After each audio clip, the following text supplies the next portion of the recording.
Hi YouTube, welcome to another edition of Horror Hands, and for this video I'm going to go through 5 movies that were too disturbing to watch again. So some pretty strong stuff in this one, guys, brace yourself, although one of these isn't even a horror movie, so let me know what you think of that one. But yeah, 5 movies that are too disturbing to watch again. Let's find out what they are. First movie up is August Underground from 2001.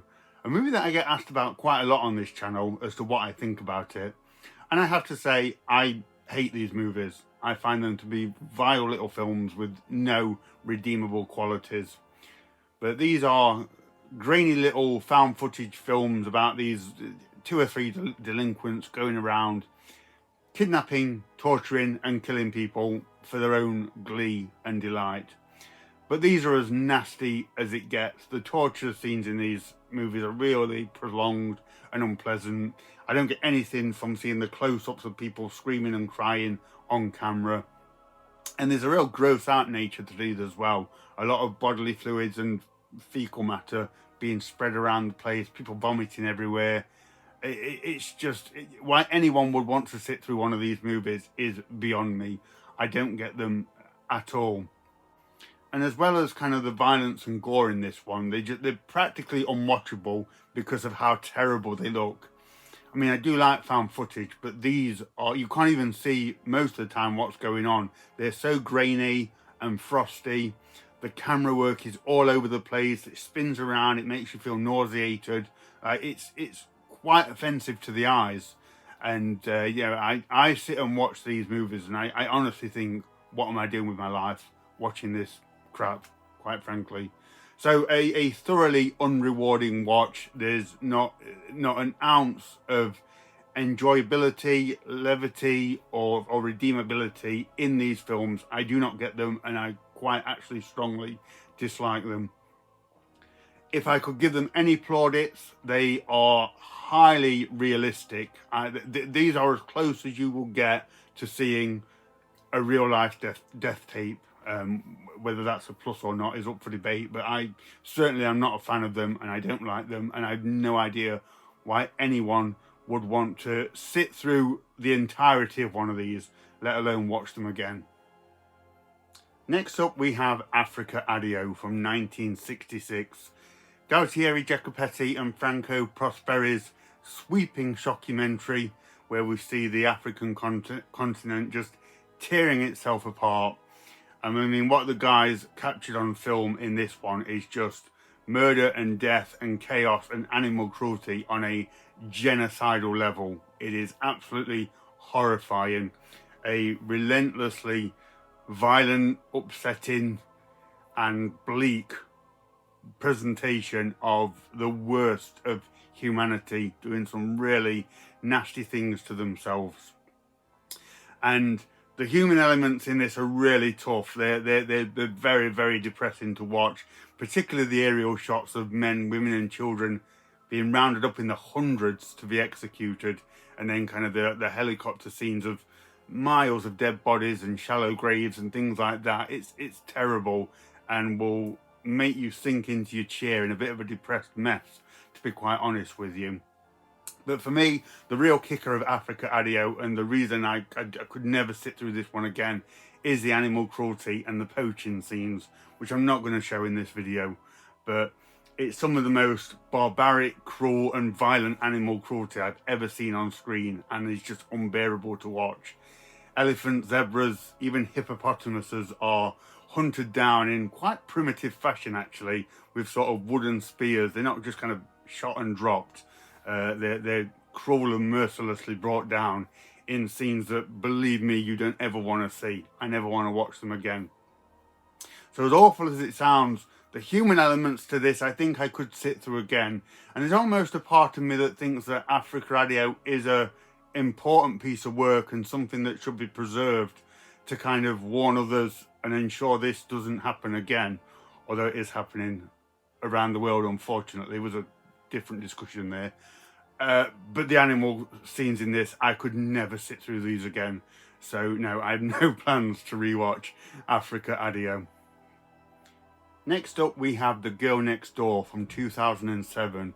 Jack Ketchum's horrifying suburban drama, one that I think it was Stephen King who described it as the horror version of Stand By Me, and I can kind of see where he's coming from with that comment.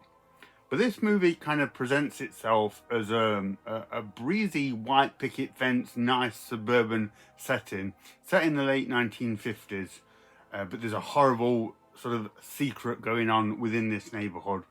And in this one, these two young girls, they get sent to be in the care of their aunt. But this woman is just an absolute vile lady, and she begins abusing the two young girls, particularly the older one. But the real shocker of the girl next door is she starts to involve her younger sons and some of the children in the neighbourhood to be part of this systemic abuse of the girls, which is such a hard thing to watch. It's really disturbing, it's upsetting, it'll make you angry, and you just feel so sorry for the girl involved in this one. All the more horrifying knowing that this one was actually based on a true story. And I think what's really disturbing about this movie is it doesn't hit you like a full-on horror film. It doesn't really have many horror cliches. It almost plays out like a daytime drama, but kind of descends into this really dark content.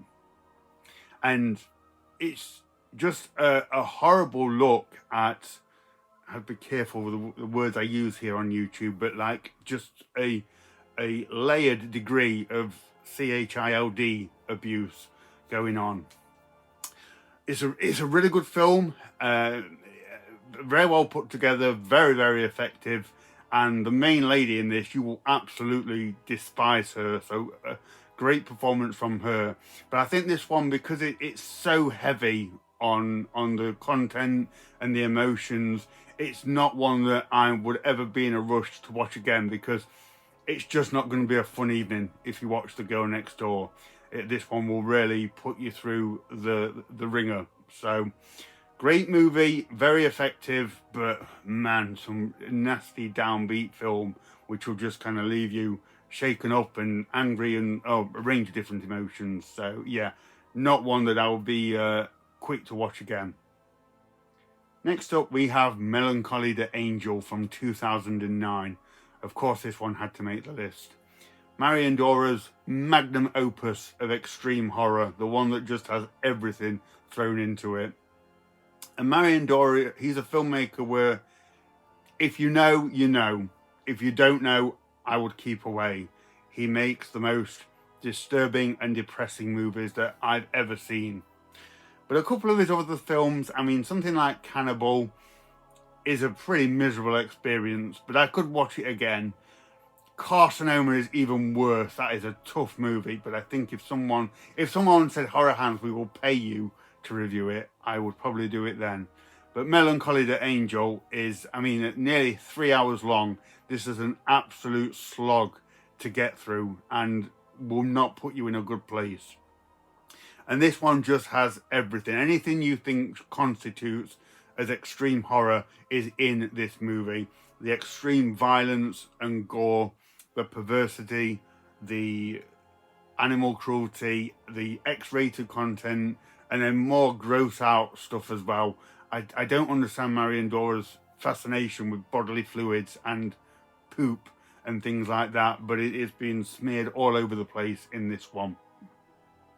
And it's just, this one I can't get my head around how he even got anyone to star in this film, because I can accept that people may fall into like one of the extreme niches and be comfortable doing that on screen, but finding someone that was okay with all of this stuff, all the horror elements, the gore, the gross out stuff, the X-rated bits, and the animal cruelty perpetrated by the actors is just insane.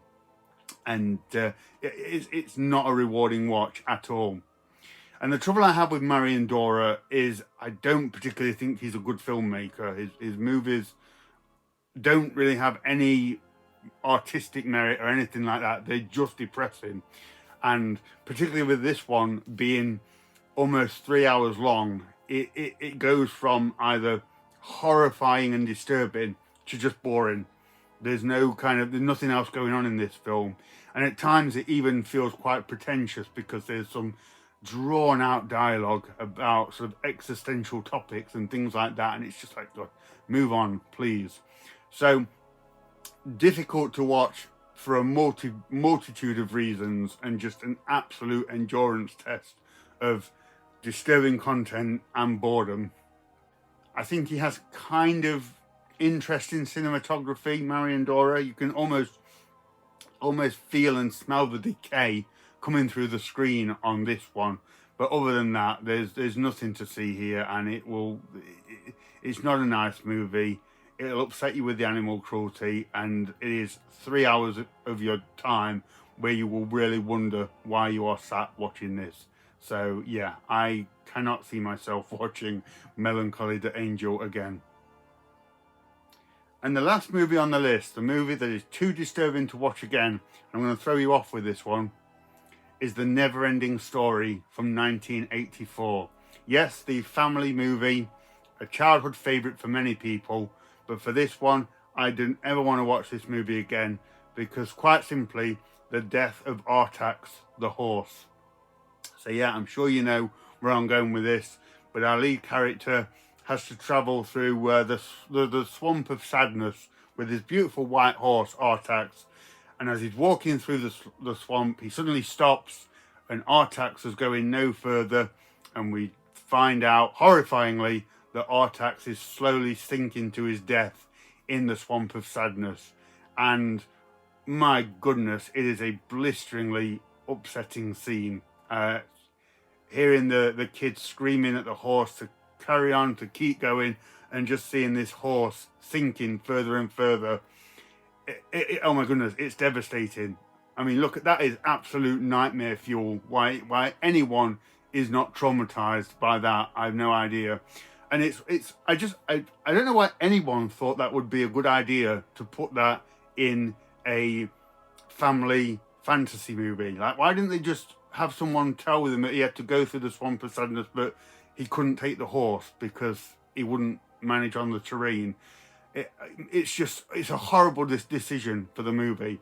And I know that Artax is kind of brought back at the end, but you can't unsee that particular scene. And yes, I have come to learn there's kind of metaphors for that scene, and it means this. It kind of has a deeper meaning if you want to look at it that way. But for me, it is a horrible moment in a movie, and I don't even remember much of Neverending Story. I can't remember too much about what goes on in the film, but I remember that scene and thinking I never want to watch that or that movie again. So there we go, guys. That is 5 movies that I find too disturbing to watch again. Let me know what you think of that, if you agree, or if you think I'm just being a wimp, and let me know what movies were too disturbing for you to watch again. I'd love to know. So thank you very much for watching, and stay tuned for more videos.